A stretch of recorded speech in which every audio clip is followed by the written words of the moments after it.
2024 లేదా 25లో డిగ్రీ లేదా బీటెక్ చదివారా? సాఫ్ట్‌వేర్ జాబ్ కోసం ఎదురు చూస్తున్నారా? అయితే కోడ్ జ్ఞాన్ 100 డేస్ కోర్సులో చేరండి, జాబ్ సాధించండి. నమస్తే, వెల్కమ్ టు సుమన్ టీవీ. నేను మీ యాంకర్ శ్రీ. యాన్సెస్టర్కి సంబంధించి చాలా మంది అయితే రకరకాల ప్రాబ్లమ్స్ అయితే ఫేస్ చేస్తూ ఉన్నారు. దానికి సంబంధించి ఒకరు కూడా కాల్ చేసి ఒక క్వశ్చన్ అయితే అడగడం జరిగింది. సో ఈ రోజు ఆ క్వశ్చన్ ఏంటి, ఆ క్వశ్చన్లో అసలు ఎలాంటి తీర్పు ఉంటుంది కోర్టు పరంగా అన్నది మనకి ఇన్ డీటెయిల్డ్గా ఈ వీడియోలో చెప్పడానికి హైకోర్టు అడ్వకేట్ అలగిరి రవీంద్రనాథ్ గారు ఉన్నారు. వారిని అడిగి తెలుసుకుందాం. నమస్కారం సార్. నమస్తే అండి శ్రీ గారు. సార్, యాన్సెస్టర్ ప్రాపర్టీ ఏదైతే ఉందో యాక్చువల్గా హిందూ ఫ్యామిలీలో పుట్టిన అమ్మాయి ఎవరైతే ఉన్నారో లవ్ చేసి ముస్లిం వ్యక్తిని ప్రేమించి పెళ్లి చేసుకోవడం జరిగింది. ఇప్పుడు హిందూ వారసత్వం చట్టం ప్రకారంగా యాన్సెస్టర్ ప్రాపర్టీలో తన తండ్రి ఆస్తిలో ఆ కూతురికి హక్కు ఉంటుందా ఉండదా? దీని గురించి చట్టం ఏం చెప్తుంది? దీన్ని ఎలా చూడాలి sir? Very interesting question Shri garu. నేను మనకి కాల్ రావడం కూడా జరిగింది దీనికి సంబంధించి. Ancestral property Hindu section act 1956, 1955 అదేవిధంగా అమెండ్మెంట్స్ కూడా ఉన్నాయి మనకి. వీటన్నిటి దృష్ట్యా క్లియర్గా ఇన్ఫర్మేషన్ ఏంటంటే, ఒక తాతలు అసలు ఫస్ట్ యాన్సెస్ట్రల్ ప్రాపర్టీ అంటే ఏంటి తెలుసుకోవాలి. అంటే ఏంటి అంటే 4 తరాల నుంచి వస్తున్నటువంటి ప్రాపర్టీ ఏదైతే ఉందో దాన్ని యాన్సెస్ట్రల్ ప్రాపర్టీ అని అంటారు. ఒక ప్రాపర్టీ కంటిన్యూస్గా వెళ్తుంది. ఇక్కడ ఈయన వీళ్ళ బ్రదర్స్తో పాటు అంటే ఒక ప్రాపర్టీ సుమారుగా 10 ఎకరాలు ఉంది. ఆ 10 ఎకరాల్లో 4 అన్నదమ్ములు ఉన్నారు. 4 అన్నదమ్ములకి నలుగురికి 4 వాటాలు వెళ్ళిపోయాయి. 4 వాటాలు చొప్పున ఒక్కొక్కరికి ఒక 2.5 ఎకరాలు వచ్చేసింది. ఆ 2.5 ఎకరాలకి ఎవరైతే ఉన్నారో అతనికి తన పిల్లలు, తన కూతురు ఏదైతే ఉందో ఆ కూతురు ఒక ఇంటర్ రిలీజియన్ మ్యారేజ్ చేసుకుందాడు. ఇంటర్ క్యాస్ట్ మ్యారేజ్ కదా, it is inter religion marriage. అంటే నాన్ హిందూస్ని మ్యారేజ్ చేసుకుంది. ఒక ముస్లిం వ్యక్తిని తను ప్రేమించి పెళ్లి చేసుకుంది. పుట్టింది హిందూ ఫ్యామిలీలో, పెరిగింది హిందూ ఫ్యామిలీలో, కానీ మ్యారేజ్ చేసుకున్న వ్యక్తి మాత్రం ఆ ముస్లిం యొక్క కమ్యూనిటీలో ఉన్న వ్యక్తిని మ్యారేజ్ చేసుకుంది. ఆ సందర్భంలో మిగిలిన పిల్లలతో పాటు ఈ అమ్మాయికి కూడా నాకు మా నాన్నగారి ప్రాపర్టీలో నాకు సమాన వాటా, అది కూడా ఆన్సెస్ట్రల్ ప్రాపర్టీ కాబట్టి నాకు వాటా హక్కు ఉంటుందా అని చెప్పి ఆ సోదరి మనల్ని క్వశ్చన్ చేయడం కూడా జరిగింది. సో లీగల్గా ఇక్కడ చట్టాలు ఏం చెప్తున్నాయి అన్న విషయంలోకి వచ్చినట్లయితే మనకి ఇక్కడ సెక్షన్ 25, 26 స్పష్టంగా చెప్పడం జరిగింది. అంటే మతం మారకుండా పెళ్లి చేసుకున్నంత మాత్రాన కాదు, పెళ్లి చేసుకుని మతం మారినప్పుడు మాత్రమే ఇక్కడ వారసత్వపు హక్కులు ఏవైతే ఉంటాయో పూర్తిగా కోల్పోతుంది. ఇది గుర్తుపెట్టుకోవాలి. అంటే ముస్లిమ్స్ యొక్క షరియత్ చట్టం ప్రకారం కాకుండా అప్పుడు ఆమెకు షరియత్ చట్టం వర్తిస్తుంది.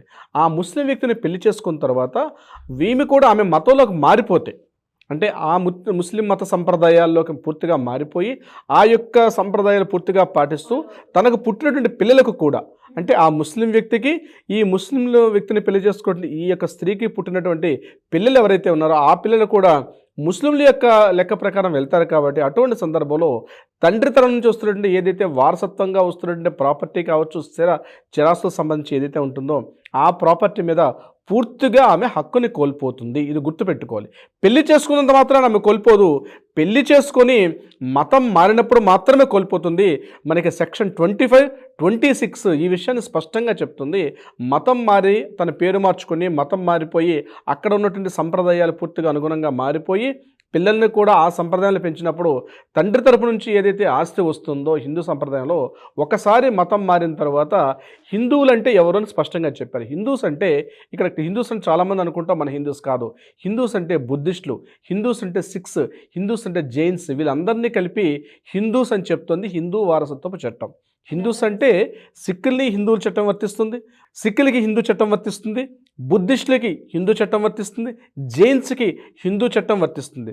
బుద్ధిస్టులు, సిక్కులు, హిందూసు వీళ్ళందరూ కూడా హిందూ చట్టం అంటారు. ఒకవేళ ఒక బుద్ధిస్ట్ వాళ్ళని పెళ్లి చేసుకున్నా, ఒక జైన్స్ని మ్యారేజ్ చేసుకున్నా, లేకపోతే ఒక సిక్ వాళ్ళని మ్యారేజ్ చేసుకున్నా చట్టంలో మార్పు ఉండదు. వాళ్ళు హిందువులుగానే పరిగణించబడతారు మన చట్ట ప్రకారంగా. సిక్కులు అంటే వేరే రిలీజియన్ రాదు, బుద్ధిస్టులు వేరే రిలీజియన్ కిందకి రారు, జైన్స్ కూడా రారు. వీళ్ళందరినీ కూడా హిందూస్ అని అంటారు. సో వీళ్ళు కూడా అంటే హిందూస్ అంటే కేవలం హిందూ సంప్రదాయాలు కాకుండా ఈ 3 కేటగిరీస్ని కూడా హిందూ చట్టం వర్తిస్తుంది.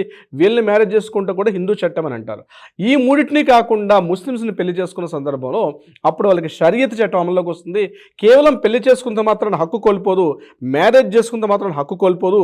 పెళ్లి చేసుకొని మతం మారిపోతే తనకి కోల్పోతుంది, తనతో పాటు ఉండే పిల్లలకు కూడా తండ్రి వైపు నుంచి కానీ తల్లి వైపు నుంచి వస్తున్నటువంటి ఏదైనా వారసత్వంగా హక్కులు ఉంటే టోటల్గా కోల్పోయే అవకాశం ఉంటుంది. మనకి హిందూ వారసత్వ చట్టం యొక్క 1955 దీని చట్ట ప్రకారం సెక్షన్ 25-26 దీని గురించి స్పష్టంగా చెప్పండి. దీనికి సంబంధించి జి శేఖర్ వర్సెస్ గీత అన్నటువంటి కేసు మద్రాస్ హైకోర్టు ఇచ్చిన తీర్పు కానీ, లేకపోతే గులాబ్ సుందరి వర్సెస్ స్టేట్ ఆఫ్ గవర్నమెంట్ ఇచ్చినటువంటి కేసు ప్రకారం అయితే ఒకసారి మతం మారిన తర్వాత మత సంప్రదాయాలు, కట్టుబాట్లు, సంప్రదాయాలు మార్చుకుని పిల్లల పేర్లు కూడా ఆ సంప్రదాయంలో పెరిగే సందర్భంలో ఎట్టి పరిస్థితుల్లో కూడా తండ్రి తల్లివైపు ఉన్నటువంటి వారసత్వపు యొక్క చట్టాలు కూడా ఏమి కూడా ఇక్కడ వర్తించవు అని గుర్తుపెట్టుకోవాల్సిందే సిరి గారు. అండ్ అలాగే సార్, ఇప్పుడు అంటే మనం చూస్తూ ఉన్నాం, అంటే ముస్లిం వ్యక్తిని పెళ్లి చేసుకున్నప్పటికీ కూడా చాలా మంది మహిళలు ఎవరైతే ఉన్నారో హిందూ కల్చర్ని, ట్రెడిషన్ని ఫాలో అవుతుంటారు. ఆ సందర్భాల్లో మనకి ఓకేనా సార్, ప్రాపర్టీ వస్తుందంటారా? ఇక్కడ సంప్రదాయాలు పాటించడం కాదండి, మతం మారడం ఉంటుంది. అంటే ముస్లిమ్స్ యొక్క ఇప్పుడు ఆమెకు అప్పుడు అంతవరకు ఏదో ఒక పేరు ఉంది అనుకోండి, హిందూ సంప్రదాయంలో పేరుంది, ఆ పేరు మార్చుకొని ఆమె యొక్క ముస్లిమ్స్లో మారినప్పుడు ముస్లిం యొక్క మెహరున్నస్ అనో లేకపోతే మరొకటో బేగం అనో పేరు మార్చుకొని పూర్తిగా వాళ్ళ యొక్క షరియత్ ప్రకారం పేరు మార్చుకుంటారు. పేరు మార్చుకొని ఇంకా వాళ్ళు అదే ట్రెడిషన్స్ కంటిన్యూ చేస్తున్న సందర్భంలో ఇక్కడ దేన్ని ఫాలో అయ్యారన్నది మన స్పెసిఫిక్ ఎగ్జాంపుల్ అనేది కాంట్రడిక్షన్ అవుతుంది. కానీ పేరు మార్చుకోవడం ఇంపార్టెంట్. పేరు మార్చుకోవడం ఆ సంప్రదాయంలో పూర్తిగా కమ్యూనిటీ అంటే తమ రిలీజన్ పూర్తిగా చేంజ్ చేసుకున్న సందర్భాల్లో మాత్రం వర్తించే అవకాశం ఉండదు.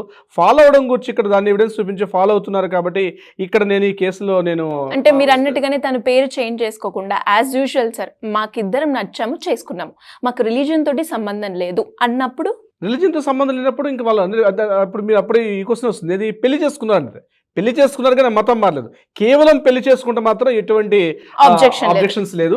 యాస్టిస్గా ప్రాపర్టీస్ మీద రైట్స్ ఉంటాయి. పెళ్లి చేసుకోవడం తప్పు కాదు. పెళ్లి చేసుకొని మతం మారి వాళ్ళ మత సిద్ధాంతాలు అనుభవించినప్పుడు మాత్రమే ఈ యొక్క యాక్ట్ వర్తిస్తుంది తప్పించి పెళ్లి చేసుకున్నంత మాత్రాన వీళ్ళకి ఇక్కడ హక్కు కోల్పోతారు అనుకోవడం కరెక్ట్ కాదు. అండ్ అలాగే సార్, ఇప్పుడు ముస్లిం కమ్యూనిటీ గురించి మాట్లాడుకున్నప్పుడు అంటే ముస్లిం వ్యక్తిని కొంతమంది పెళ్లి చేసుకున్నారు, ఇంకొన్ని కేటగిరీలో మనం చూస్తే చాలా మంది క్రిస్టియన్ కూడా పెళ్లి చేసుకునే సందర్భాలు కూడా మనం చూస్తుంటాం. అంటే ఇక్కడ ఎలా ఉంటుంది, ఇదే వర్తిస్తుందా ఇక్కడ కూడా? ఎగ్జాక్ట్లీ సరి గారు, ఇది కేవలం ముస్లిమ్స్కే కాదు, క్రిస్టియన్స్ కూడా యాస్టిస్గా ఇదే వర్తిస్తుంది. ఇప్పుడు ముస్లిమ్స్కి మనం ఏ రకంగా చెప్పామో, ఇప్పుడు ఉదాహరణకి క్రిస్టియన్స్ మతంలో తీసుకొని అక్కడ బాప్టిజం తీసుకొని తన పేరు మార్చుకొని అప్పటి వరకు ఉన్నటువంటి ఏదో పద్మో సీత ఉన్న పేరు మార్చుకొని అక్కడ వాళ్ళ యొక్క మత సిద్ధాంతం ప్రకారం వాళ్ళ ఒక మ్యారీ అనో లేకపోతే ఏదైనా షెల్లా అని ఇట్లా నేను పేరు మార్చుకున్నాను అనుకోండి, అటువంటి సందర్భాల్లో మతం మారిపోయి బాప్టిజం తీసుకుంటే కూడా తండ్రి తరపున తల్లి తరపున వచ్చినటువంటి ఏదైతే ప్రాపర్టీ, యాన్సెస్ట్రల్ ప్రాపర్టీ, ఆ హిందూ హెచ్ఎస్సి అంటారు, ఆ యాక్ట్ ప్రకారం వీళ్ళకైతే రావాల్సినటువంటి ఏ హక్కులు కూడా వర్తించవు ఎప్పుడైతే మతం మారి ఆ యొక్క మత సిద్ధాంతాలు అనుభవించినప్పుడు. అలా కాకుండా కేవలం అందులో ఉన్న వ్యక్తిని పెళ్లి చేసుకున్నంత మాత్రాన వీళ్ళ హక్కులు కోల్పోవడం అయితే ఉండదు. అంటే పిల్లలు మరలా ఈ మన హిందూ ప్రకారం ఉంటారు, వాళ్ళ సంప్రదాయాలు, వాళ్ళ మ్యారేజ్, వాళ్ళ ఫంక్షన్స్ అన్నీ కూడా హిందూ సంప్రదాయాలు చేస్తున్న సందర్భంలో మాత్రం వీళ్ళకి ఈ రకంగా ఉండేటప్పుడు మాత్రం వాళ్ళకి మాత్రం చట్టం వర్తిస్తుంది. అంటే ఏంటి, వాళ్ళకి మామూలుగా హక్కులు ఎప్పట్లాగా వాళ్ళకు ఉంటాయి. ఒకవేళ వాళ్ళ మతం మారి ఆ యొక్క రిలీజియన్స్, ఆ యొక్క కస్టమ్స్ అన్ని వాళ్ళు ఫాలో అయ్యే సందర్భంలో మాత్రం దాన్ని పూర్తిగా ఈ హక్కును కోల్పోవాల్సి వస్తుంది అటువంటి సందర్భాల్లో. శ్రీగారు, అంటే సార్ ఇప్పుడు మీరు అన్నట్టుగానే కమ్యూనిటీ మారినప్పుడు మనకి ప్రాపర్టీ రాదు అని చెప్పారు. అసలు కమ్యూనిటీ మారింది అని ఏ బేసిస్ మీద మనం చెప్పగలుగుతాం సార్? వాళ్ళు ఏదైనా 100% ఎవిడెన్సెస్ అన్ని మనం ప్రూవ్ చేయాల్సి వస్తుంది.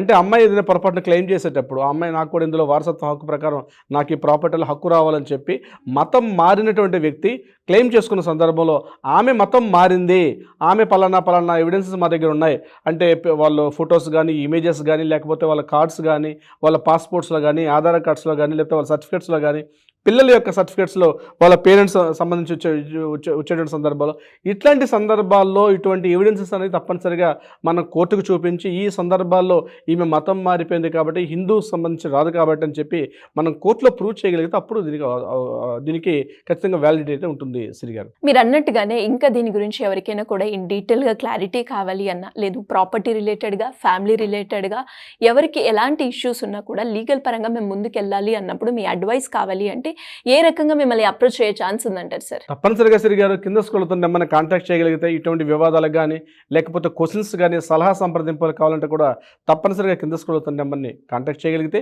మన లీగల్ టీం వాళ్ళకి అప్రోచ్ అవుతారు, సరైనటువంటి అడ్వైజ్ కూడా చేసే అవకాశం ఉంటుంది. అది కాకుండా కోర్టులో ఏదైనా వివాదాలు ఉన్నాయి, పరిష్కారం కావాలంటే కూడా ఆ కింద నెంబర్ని కాంటాక్ట్ చేయగలిగితే వాటికి కూడా సరైనటువంటి ఒక దిశానిర్దేశం చేసే అవకాశం కూడా ఉంటుంది. శ్రీ గారు, thank you sir, thank you so much. Thank you so much అండి శ్రీ గారు. సో చూసారు కదా, మరి మీకు కూడా ఎలా ఎలాంటి డౌట్స్ ఉన్నా లీగల్ పరంగా మేము వెళ్ళాలి అనుకున్నప్పుడు హైకోర్టు అడ్వకేట్ అలగిరి రవీంద్రనాథ్ గారు కనుక మీరు అప్రోచ్ అవుతే వారి టీం మీకు కంప్లీట్ ఇన్ఫర్మేషన్ ఇవ్వడం జరుగుతుంది.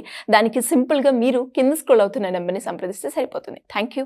సుమన్ టీవీలో మీ పర్సనల్ అండ్ బిజినెస్ ప్రమోషన్స్ కోసం కింది నెంబర్కి కాంటాక్ట్ చేయండి.